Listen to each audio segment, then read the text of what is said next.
Working from home, is it just a fad or the new normal? During the pandemic, hundreds of thousands of employees took their work online, and 4 years later, many employers are still trying to get their workers back into the office. Last August, President Biden's chief of staff, Jeff Zients, sent a letter to government agencies urging them to, quote, aggressively execute a return to office.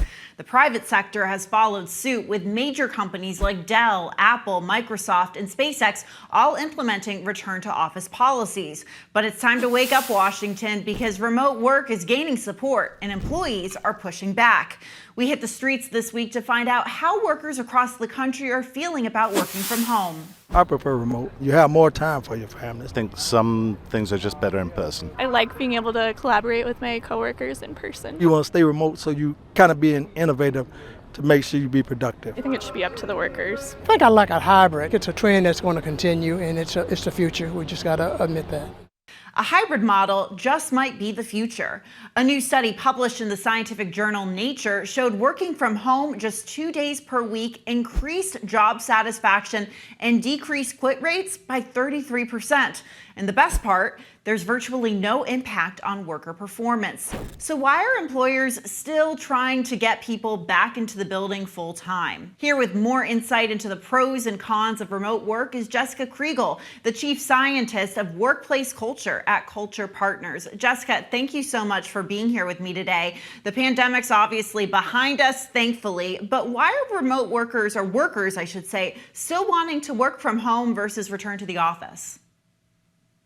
The pandemic was so much more than just the pandemic. It was a reckoning. It was a time in which every norm and reality that we thought would stick didn't. And so we had to revisit a lot of the assumptions that we made about every single day, and priorities shifted by being able to stay at home and also to be very productive during the pandemic. In working from home, people realized that perhaps they needed more balance, less focus on productivity push at work, especially giving up that commute was quite nice for a lot of folks. And so people realized that they can be just as productive and successful at work, and they can work from home and spend a little bit more time with the kids or just a little bit more time doing their hobbies. And so why wouldn't we want that balance? And the expectation now is if it works, it works. And it was working.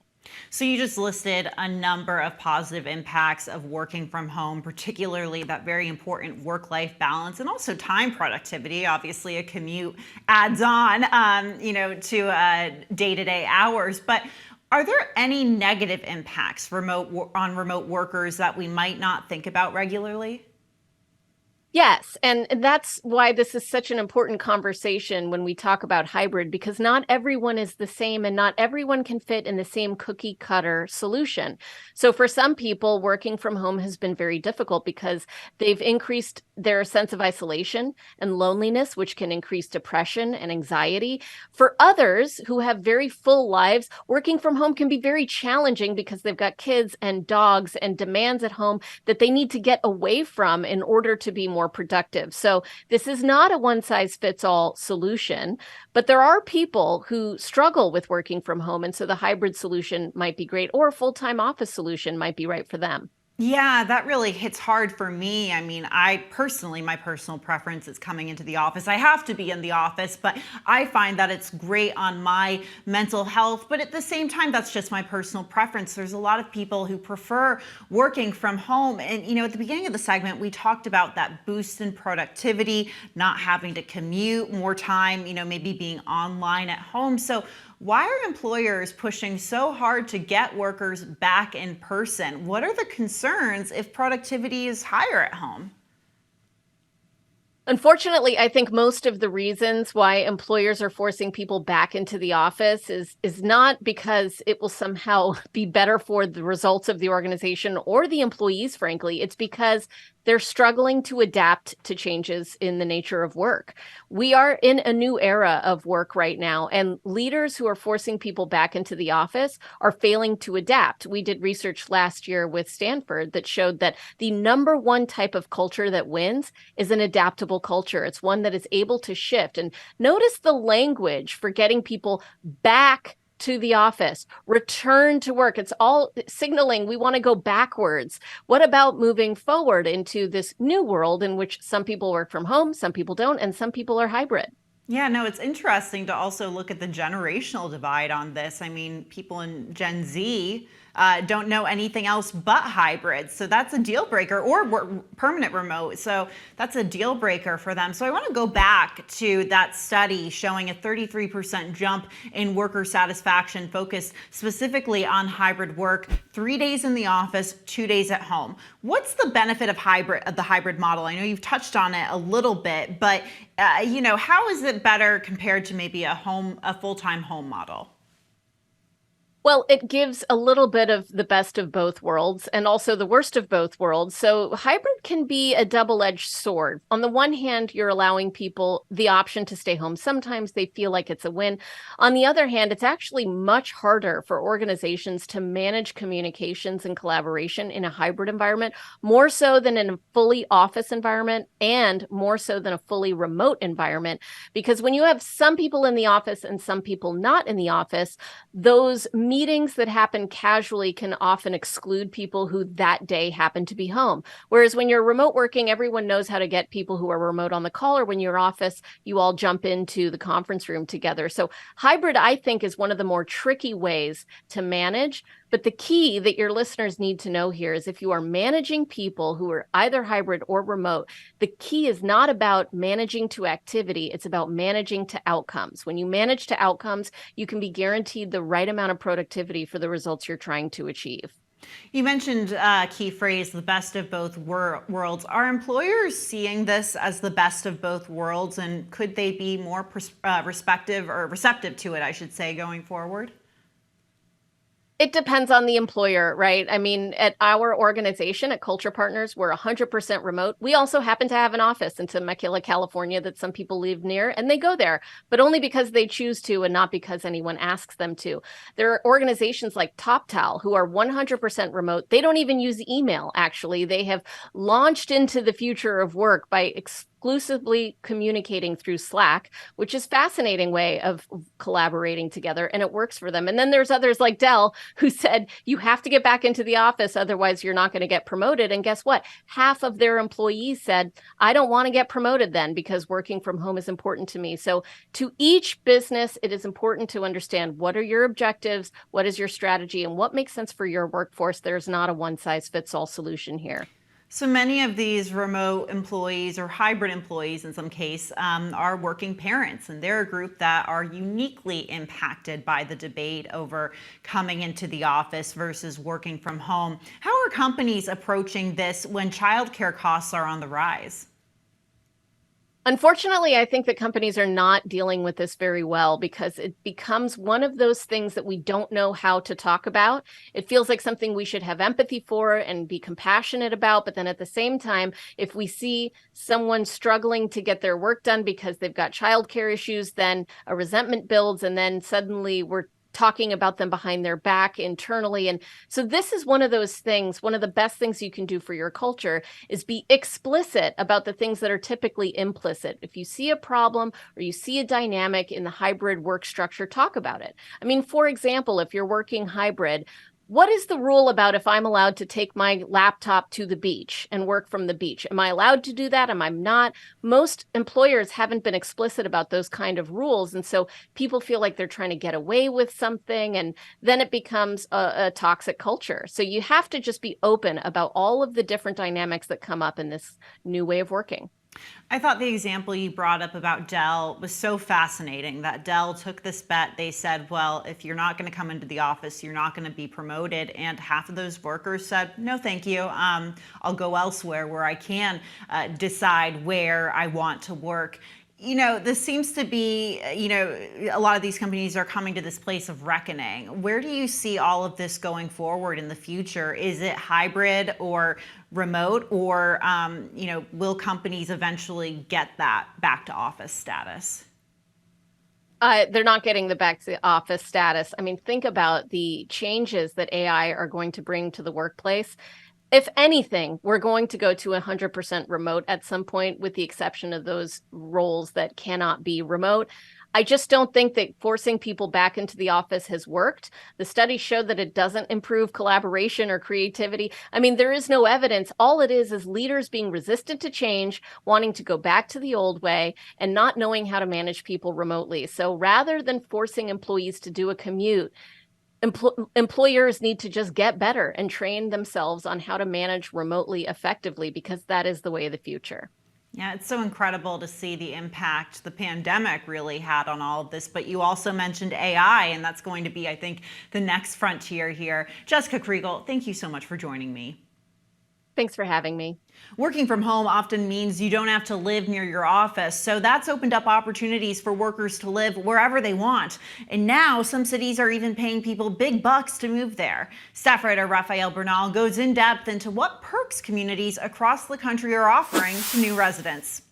A couple of weeks ago, George Strait broke the U.S. concert attendance record, playing to 110,000 people in College Station, Texas.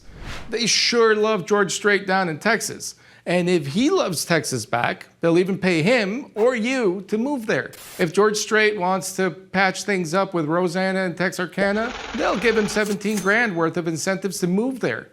He'd only get $550 to hang the moon for Eileen and Abilene, though. But Norma probably wouldn't like that. And I think George Strait can spare that kind of cash. For those of us who aren't country music royalty, there are cities all over the country offering incentives to move there. If you're a nurse, a teacher, or a police officer, some cities will treat you like royalty. The Alameda, California Police Department is offering $75,000 signing bonuses. Oklahoma is offering up to $50,000 to qualified teachers who move there. According to Make My Move, a website that compiles moving incentives, some nurses can also get up to $50,000 to move to Minneapolis. Of course, most incentives aren't that big, but they're there to attract workers in key roles necessary for the community to thrive. Except most cities are in it for the money. Take Noblesville, Indiana. This Indianapolis suburb will offer you a package worth $15,000, including $5 grand cash for relocation. It also includes perks like membership at a co-working space, season passes for golf courses, and coffee with the mayor. Yeah, that's a pretty common perk. Although in White County, Indiana, the mayor will buy you a beer, and they'll throw in $7,500. So move over, Noblesville. But what's behind these incentives? If cities just wanted to repopulate, they could probably find willing workers already on the move who'd go there for free. But most cities want workers who already make a good living and will keep making money working remotely. To qualify for relocation to Texarkana, breakfast with the mayors and city managers included, you will need to make at least $100 grand a year. White County only requires you to make $50,000, but you have to be a U.S. citizen, so much for that plan. The pitch isn't just the incentives. It's the space, lower taxes, and lower cost of living. So remote workers get more bang for their buck, plus a few perks, and the cities increase their tax base.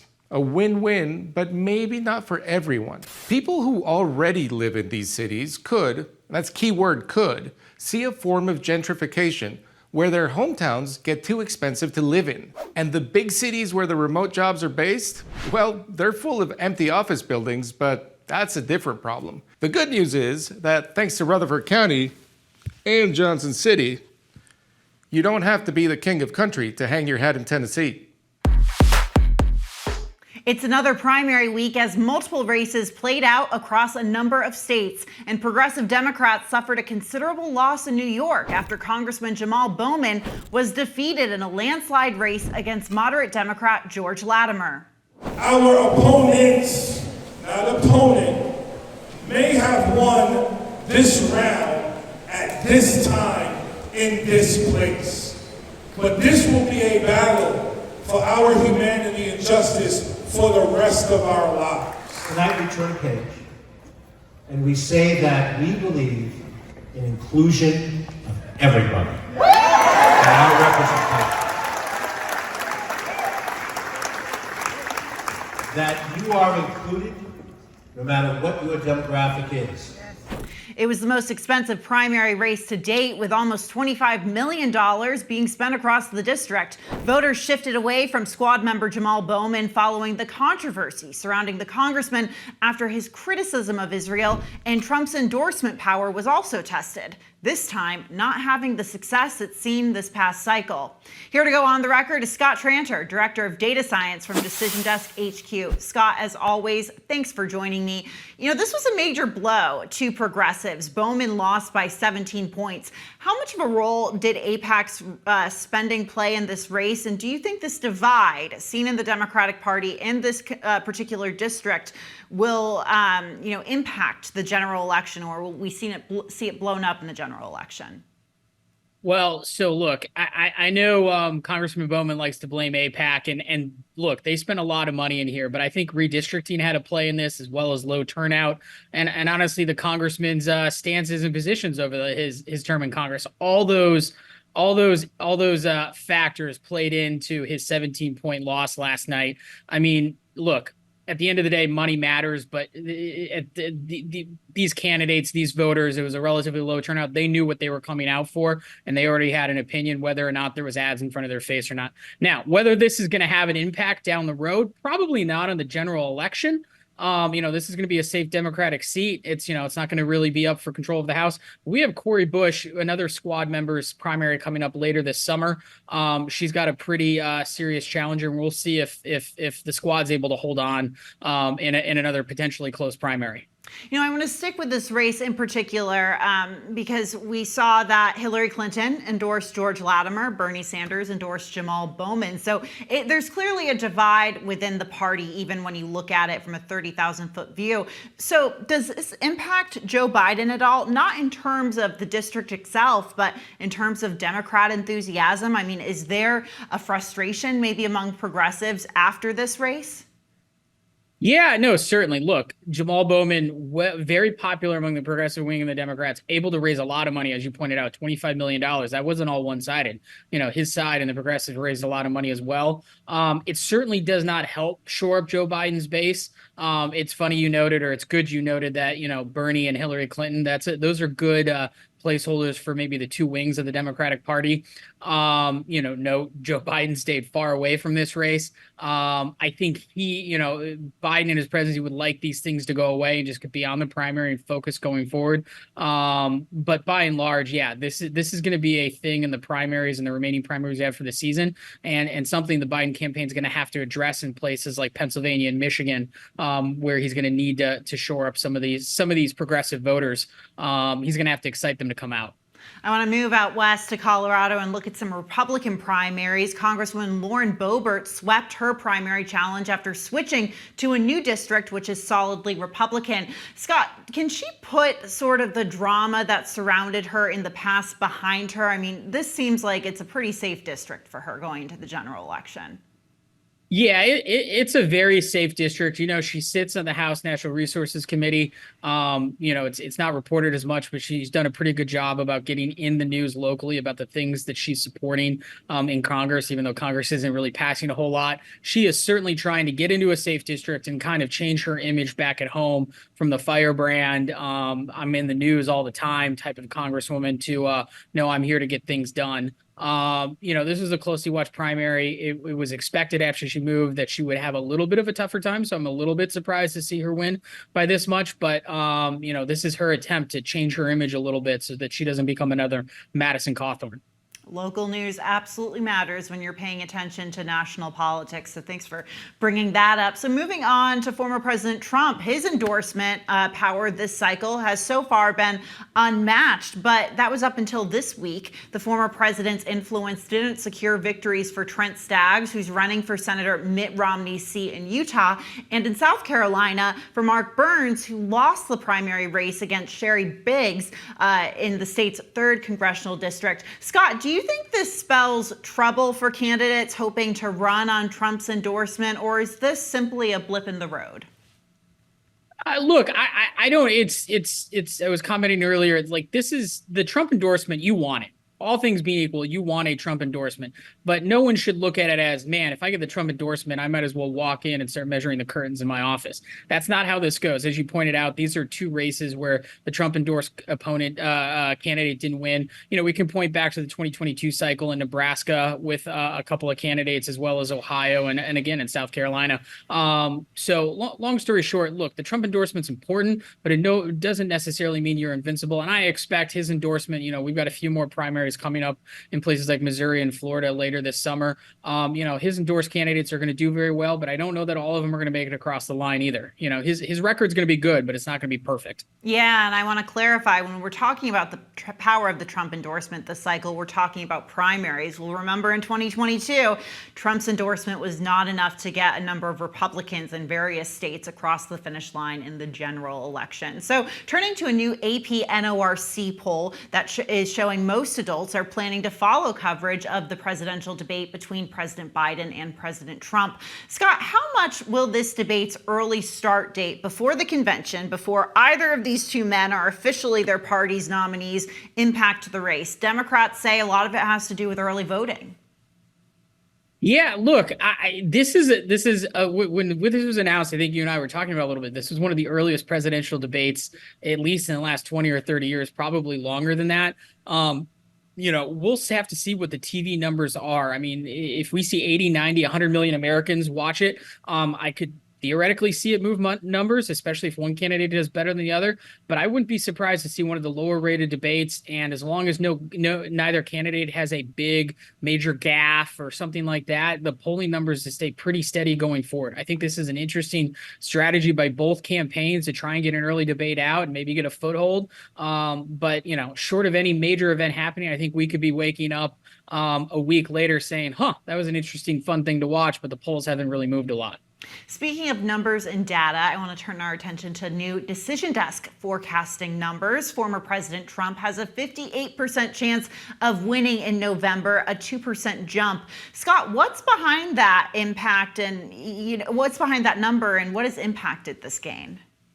So the big thing there, and again, 58% chance, slight advantage for Donald Trump there, but still a very much a coin flip. It's really the post-conviction stabilization of polling. So let me unpack that. Basically speaking, in these key battleground states, Michigan, Wisconsin, Pennsylvania, Nevada, Arizona, Georgia, post-conviction, the numbers for Trump have not moved a whole lot, and in some cases they've moved a point or two towards him. And so that's kind of why we see the 58%, which is roughly where it opened up when we started tracking this about a month ago. Again, big news event, lots of coverage, and we've had quite a few polls, over 24 polls in battleground states since the conviction, and not a whole lot of movement. We know that most Democrats and Republicans know who they're going to vote for. They've seen the Trump and Biden show. They're set in stone. But there's some independent swing voters who are on the fence, and they're going to ultimately decide this election. How have these swing voters nationwide reacted to Trump's guilty verdict? So the polling is somewhat mixed in the sense that by and large, the polling shows that independent voters, and all depends on how you ask the question, I guess, don't like that Trump was convicted. And they say this is a factor in them potentially voting against him or not turning out at all. And I think that's the key distinction here. No one likes, no swing voter likes a candidate who's convicted. Whether or not you think it was a sham trial or not, these independent voters look at it and say, well, that's not necessarily a good thing.